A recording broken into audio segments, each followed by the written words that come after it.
Now we're, of course, looking at all these horrible, violent events across the United States and debating about what the source is, and a big debate about gun control and so forth, and a lot of debate about drugs taken by some people. And I think there's another kind of mental drug we haven't talked about, and that's the addiction to video games. And this is a huge topic, but I want to focus it with a book called Hooked on Games by Dr. Andrew Doan. Dr. Doan has got a PhD in neuroscience from Johns Hopkins and has studied this for a long time, but it's also a personal story, isn't it? Absolutely. 14 years ago, I was going to take a life. It was either my own or my wife, and that's because I played 50 to 100 hours a week of video games for over 10 years. So I was chronically sleep deprived, I was raging, I was angry, didn't have the reserve to deal with life stresses. So when my wife asked me to do something, I would blow up at her, break chairs around the house, became violent at one time. Sadly, and I hate sharing this, is that she was rocking back and forth in a closet, literally crying that she married a man that was a monster. And the day that she left with the only clothes on her back with my 2-year-old son and my 1-year-old daughter. How did you get out from under that? You clearly had an addiction. You clearly had a problem. Yes, I did, but no one recognized it as an addiction in the medical field. So I tried to moderate it, I tried to do things, and it just didn't work. And my wife finally, after 6 months of separation, $20,000 in divorce proceedings, she finally gave in, and I promised her that she said, go to church, let's attend church together, and let's try to heal. And that was our healing process, and it took about another 7 years to complete that process. 7 years? Yes. Now going back to, you have attributed this to the video games. Why do you make that connection? Because a lot of people play video games and they don't turn into monsters. Right. So once I became an eye surgeon, I kind of swept that underneath the rug. Until 3 years ago when I started writing this book. How long ago did this happen? I was playing video games in medical school. So from 1993 to 2004, something like that. Okay. So a long time ago. Yeah. But what happened was, the year that I started writing this book, my faculty member that I work with, his son flunked out of college because of World of Warcraft, got D's and F's. One of my own family. World of Warcraft. World of Warcraft. It's an adventure game. That's a video game, okay. 10 million people run around online with characters playing 40 to 50 hours a week. Wow. The average age is 25 to 35-year-old males playing at home 25 hours plus per week. And so he flunked out of college getting D's and F's. And then I started seeing the news headlines of a 25-year sentence for a New Mexico mom that starved her 3-year-old daughter while she played 15 hours of World of Warcraft online. When the husband came back from Afghanistan, this little 3-year-old only had cat food to eat. It's atrocious. And so headlines after headlines, and after I just opened my ears and eyes, I found that even within my own church up in Temecula, there was a National Merit Scholar who lost his full-ride scholarship from video game addiction. Wow. So then I looked at the National Library of Medicine, because as a PhD, you have to have data, right? Otherwise, people think you're just a kook. Yeah. The MRI scans are amazing.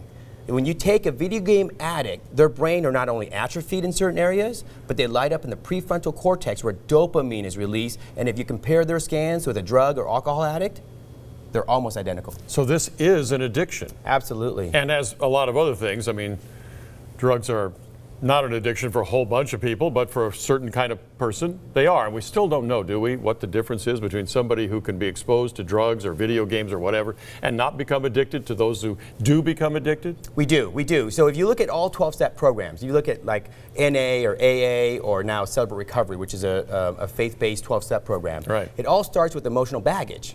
So I had emotional baggage I didn't know how to deal with. And so that caused me to seek a ritual or a drug or a behavior that made me feel better. So all drugs and behavior feed the dopamine pathway in the prefrontal cortex. So dopamine, serotonin, norepinephrine.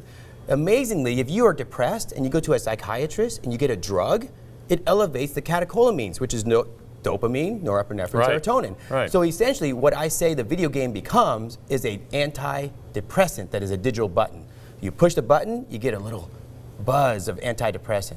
Wow. And so you sit there. But the danger thing is that most antidepressants in real life, like running a marathon or even sex, right? There's a refractory period. You have to rest in order to you can do it again. But people can sit there and just mentally massage all day long without moving. They just push a button. Sure. And they feel this rush that they're running through, you know, a dungeon and killing dragons. And after 3 hours, they get the reward of having this epic armor and epic reward at the end without even moving or running. The book is called Hooked on Games by Andrew Doan, who is a surgeon and a PhD. Now, this is a stunning story, but let's connect it, because before we got started with this interview, you were telling me that Al-Qaeda even is involved in this video game addiction thing. How's Al-Qaeda in it? Okay, so let me describe this scenario. Let's say I'm a geeky Asian kid named Johnny, and everyone's making fun of me at school and they're bullying me. But I'm really good at video games. I'm really good at Call of Duty. So everybody in real life hates me. My friends hate me, my parents are yelling at me because my grades are dropping. But then all of a sudden there's a random member online who says, Johnny, play with us. You're really good at Call of Duty. We'll even play competitively. We'll play in leagues where we make money.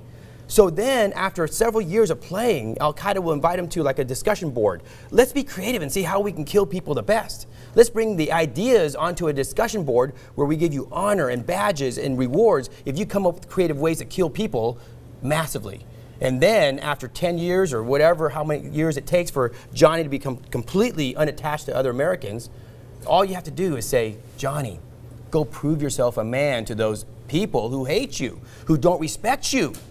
It takes 30 seconds and an AR-15 or a 22 or a knife or whatever, a bomb, to prove that Johnny's a man. Now, has this actually happened? I mean, I'm following you, and it sounds incredible, but has this actually happened? You know, what's interesting is that I don't have access to top secret, clearance, so I don't know exactly if there's been links to certain shooters and that occurrence, but there's a Foreign Policy Journal article exactly that. Wow. So yes, it has happened, and they've been reporting about it. What's interesting is that as an eye surgeon, I have patients who are retired military, who are in the top secret, links. They have shared with me they've known for a long time. There's even rumors that Xbox Live, the recordings are actually recorded. All of them are recorded because of that very, very thing. So when your kids are playing online, they're being recorded because they're actually tracking what they're saying. The government is. Oh, tracking. An agency is. Yeah, somebody in the government. Somebody is tracking.